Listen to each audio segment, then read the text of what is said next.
20-21 వచనాలు కలిగిన వాక్య భాగాన్ని చదివి ఈ బల్లారాధన దైవ సందేశంలో ప్రవేశిద్దాం.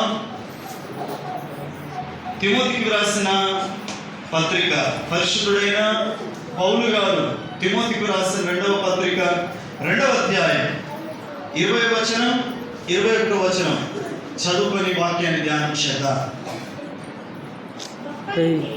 గొప్ప ఇంటిలో వెండి పాత్రలను బంగారు పాత్రలను మాత్రమే గాక కర్రవియు మంటివియు కూడా ఉండును. వాటిలో కొన్ని ఘనతకును కొన్ని ఘనహీనతకును వినియోగింపబడును. ఎవడైనను వీటిలో చేరక తన్ను తాను పవిత్రపరుచుకొనిన ఎడల వాడు పరిశుద్ధపరచబడి యజమానుడు వాడు కొనుటకు అర్హమై ప్రతి సత్కార్యమునకు సిద్ధపరచబడి ఘనత నిమిత్తమైన పాత్రయై ఉండును. స్తోత్రం చెప్పుదా. హల్లెలూయా. యజమానుడు వాడు కొనుటకు అర్హత కలిగిన పాత్రయై ఉండును. యజమానుడు వాడుకొనుటకు అర్హత కలిగిన పాత్రయై ఉండును. ఈరోజు మన ధ్యాన విషయం ఏంటంటే యజమాని వాడుకునే పాత్రలు, యజమాని వాడుకున్నటకు పాత్రలకు ఉండవలసిన అర్హతలు, దాని గురించి ఈరోజు మనం వాక్యాన్ని ధ్యానం చేయబోతున్నాం.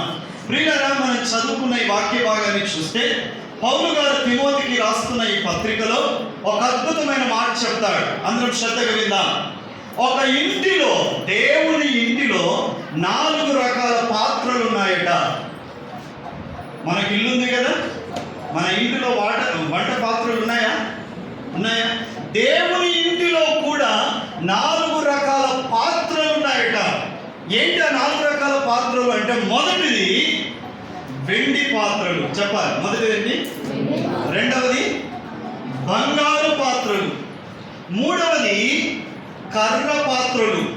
నాలుగవది మట్టి పాత్రలు. ఎన్ని పాత్రలు చెప్పండి? మొదటిది వెండి పాత్రలు, రెండవది బంగారు పాత్రలు, మూడవది కర్రవియు అను పాత్రలు, నాలుగవది మంటితో చేయబడిన పాత్రలు. ఈ యజమాని తన ఇంటిలో, మన యేసయ్య అనేటువంటి తన ఇంటిలో ఈ 4 రకాల పాత్రలు ఉన్నాయట. 4 రకాల పాత్రలు ఉన్నాయి. యేసయ్య ఇల్లు అంటే ఏంటి అంటే సంఘమే. యేసయ్య ఇల్లు ఏం చెప్పండి? సంఘమే.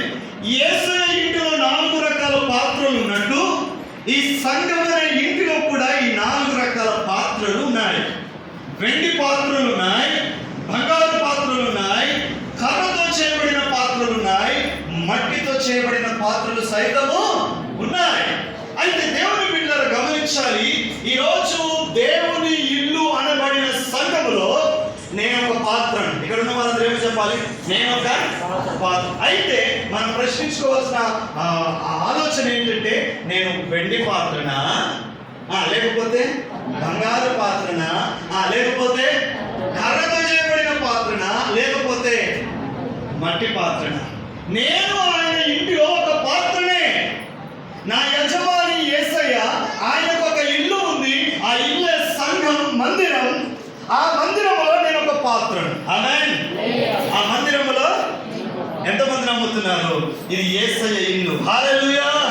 ఈ ఇంటిలో మనందరము కూడా పాత్రలు. అయితే వినాలి, ఈ 4 రకాల పాత్రలు ఆయన ఇంటిలో ఉంటే దేవుడు కొన్ని రకాల పాత్రల్ని ఆయన వాడుకుంటున్నాడట. కొన్ని రకాల పాత్రల్ని ఆయన యూజ్ చేస్తున్నాడట. ఏ పాత్రను యజమాని వాడుకుంటాడో ఆ పాత్రకు ఎక్కువ ఘనత కలుగుతుందట. యజమాని ఏ పాత్రను యూజ్ చేస్తున్నాడో ఆ పాత్ర ఎక్కువగా హైలైట్ అవుతుందట.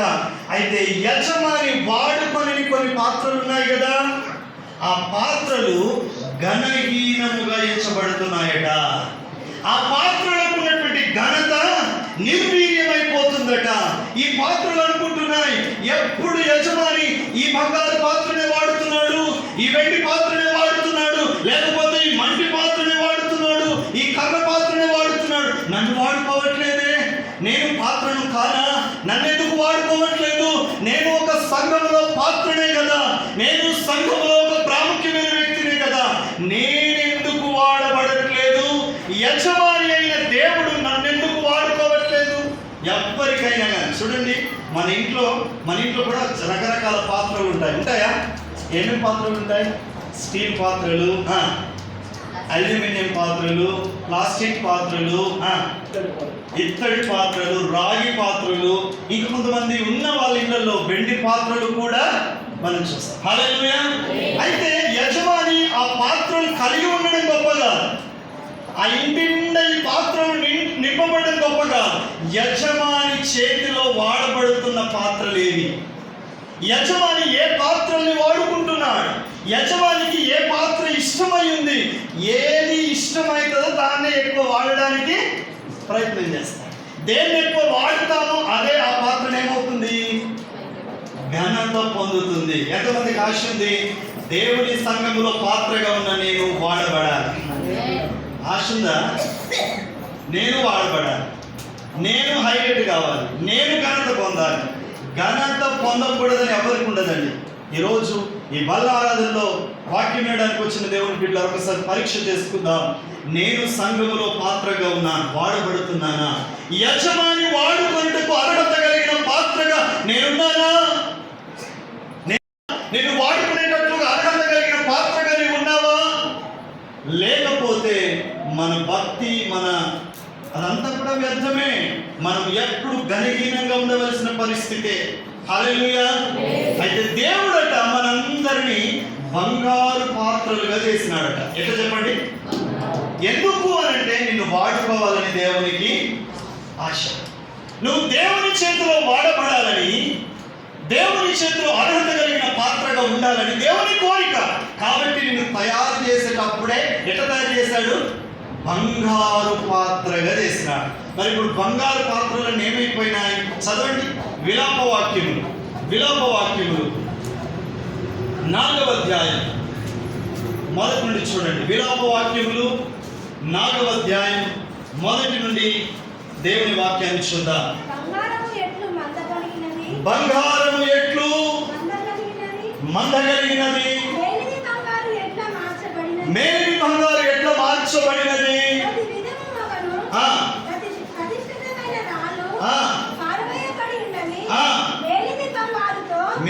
బంగారుతో సియోను కుమారులు ఎట్లు కుమ్మరి చేసిన. ఆమేన్. హల్లెలూయా. అర్థమవుతుందా? నేను బంగారముతో తయారు చేసిన సియోను కుమారులు ఎట్లా కుమ్మరి వాడు తయారు చేసిన మట్టి కుండలాగా మారిపోయాయి. దేవుడు ఏమంటున్నాడు? నేను తయారు చేసినటువంటి బంగారు పాత్రలుగా తయారు చేసిన సియోను కుమారులు ఎట్లా మారిపోయినారట? ఎట్లా మారిపోయినారు? కుమ్మరివాడు తయారు చేసిన మట్టి పాత్రల్లాగా మారిపోయినారు. హల్లెలూయా. అయ్యో, నిన్ను మట్టి పాత్రగా చేయలేదు దేవుడు. నీవు మట్టిగా ఉండడానికి దేవునికి ఇష్టం లేదు. నీవు నిరుపయోగంగా ఉండడానికి దేవునికి ఇష్టం లేదు. నీవు వాడక నిరుపయోగముగా, ఎందుకు పనికిరాక, యూజ్లెస్గా చేశాను. కానీ ఇప్పుడు మనందరం ఏమైపోయినాం? మట్టి పాత్రలు. ఇప్పుడు ఒకప్పుడు వెనుకటికి పూర్వపు కాలంలో ఏ పాత్రలో వంట చేసుకునే వాళ్ళు చెప్పాలి? మట్టి పాత్ర. ఇప్పుడు ఏ పాత్రలో వంట చేస్తున్నా? స్టీల్. ఇప్పుడు స్టీల్వి ఉన్నా కానీ వినండి, మట్టివి వద్దనే స్టీల్ పాత్రలు తెచ్చుకున్నాం కదా. ఈ స్టీల్ పాత్రలు తెచ్చుకున్న తర్వాత కూడా, కాస్ట్లీ తెచ్చుకున్న తర్వాత కూడా ఈ స్టీల్ పాత్రను పక్కకు పెట్టి మట్టి దాన్నే వాడుకుంటున్నాడు యజమాని అని అంటే, స్టీల్ పాత్ర యొక్క ప్రాధాన్యత ఏమైపోయింది అన్నట్టు తగ్గిపోయింది. అప్పుడు ఈ స్టీల్ పాత్ర నన్ను వాడుకుంటలేడు, నన్ను ముట్టేకుంటలేడు, నన్ను యూజ్ చేస్తలేడు అలగడం కాదు. ఎందుకు ఎప్పుడు వాడుకునే యజమాని నన్ను ఎట్లా తయారు చేశాడు? బంగారంతో చేశాడు. ఇప్పుడు నేను ఏమైపోయాను అనే ఆలోచన మనకు ఉండాలి. అప్పుడు యజమాని చేతులకు మరలా రాబడతావు. నువ్వు ఒక సువర్ణము వలె. ఆమేన్. ఎంత చెప్పండి ఎట్లుండాలంటే మనం వేసిన పాట పాడతాడు కదా, నీదు కుడి చేతిలోన నిత్యము వెలుగుతారగా, నీదు కుడి చేతిలోన నిత్యము వెలుగుతారగా, నిత్య సంకల్పము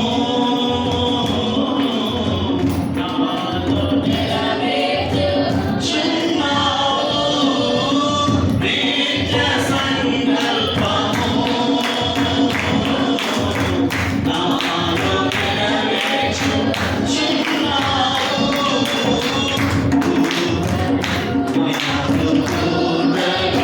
నాలో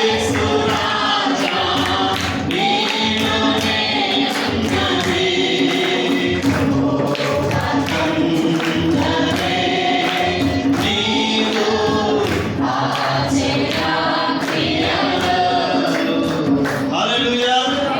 గమనిస్తాం, మనం పాత్రలుగా ఉన్నాం, వాడబడుతున్నామా, ఘనపరచబడుతున్నామా? అయితే ఈరోజు యజమాని చేతిలో పాత్రగా నువ్వు వాడబడాలంటే, నీవు ఘనత పొందాలంటే ఏం చేయాలి? ఇక్కడే 21వ వచనంలో ఒక 3 మాటలు అక్కడ రాస్తాడు. చదువుకుందాం. 21వ వచనం, ఎవడైనాను వీటిలో చేరక తను తాను పవిత్రపరుచుకొని ఎడల వాడు పరిశుద్ధపరచబడి యజమాని వాడుకొనుటకు అర్హత కలిగిన పాత్ర అయి ఉండును. ఆమేన్. యజమాని వాడుకొనుటకు అర్హత కలిగిన పాత్రను ఎప్పుడు తయారవుతామంటే 3 పనులు ఇక్కడ రాస్తాడు. 3 పనులు. ఏంటా 3 పనులు అంటే, మొదటిది వీటిలో చేరక. దేనికి చెప్పండి? మొదటి ఏం చేయాలి? వీటిలో చేరక. రెండవది ఏంటి అంటే పవిత్రపరుచుకొని వారమై ఉండాలి. మూడవది ఏంటి అంటే యజమాని చేతిలోనికి రావాలి. ఆమేన్. యజమాని చేతిలో ఉండాలి. హల్లెలూయా. 3 మాటలు చెప్పిన. నిజంగా నేను నా దేవుని ఇంట్లో ఒక పాత్రగా ఉన్నాను. వెండి పాత్రవా, బంగారు పాత్రవా, కర్రతో చేయబడిన పాత్రవా, మట్టితో చేయబడిన పాత్రవా, ఏది ఏమైనప్పటికీ నువ్వు ఒక పాత్రము మందిరములో. అయితే నిన్ను వాడుకుంటున్నాడా లేదా అని ఆలోచన చేస్తే, వాడుకోని స్థితిలో మనం ఉంటే, ఈరోజు ఈ మాటలు వింటున్న నీవు ఈ రోజునైనా నేను దేవుని చేతిలో వాడబడాలి. దేవుడు నన్ను వాడుకుంటే నాకేం కలుగుతుంది? ఘనత కలుగుతుంది. దేవుడు నన్ను యూజ్ చేసుకుంటే నాకు ఘనత కలుగుతుంది. ఆమేన్. హల్లెలూయా. మరి వాడబడాలంటే ఏం చేయాలి? 3 పనులు. మొదటిది వీటిలో చేరక. మొదటి మాట వీటిలో. క్రైస్తవులు కొన్నింటిలో చేరకుండా ఉండాలి. దేవుని బిడ్డలు కొన్నింటిలో చేరకుండా ఉండవలసిన కొన్ని అంశాలు ఉన్నాయి. దేవుడు ఒక మంచి ఆలోచనతో దాంట్లో చేరిన నిన్నే తీసుకొని బయటకు వచ్చేసినాడు. చదవండి లేవియాకాండం. లేవియాకాండం 20వ అధ్యాయం 24వ వచనం. లేవియాకాండం 20:24. లేవియాకాండం 20వ అధ్యాయం 24వ వచనం. నేను మీతో చెప్పిన మాట ఇదే, జనములలో నుండి మిమ్మను వేరుపరచి దేవుడైన యెహోవాను నేనే. నీ జనములలో నుండి మిమ్మల్ని వేరు చేసిన దేవుడైన యెహోవాను. చెప్పండి, స్తోత్రం చెప్పండి. హల్లెలూయా. హల్లెలూయా.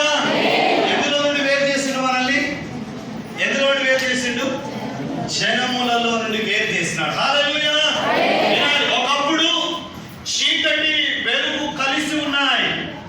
ఆ కలిసి ఉన్న చీకటిని వెలుగును దేవుడు చూసి వెలుగు వేరమును గాక, చీకటి వేరమును గాక అని చెప్పినాడు. అప్పుడు వెలుగు వేరైపోయింది, చీకటి వేరే.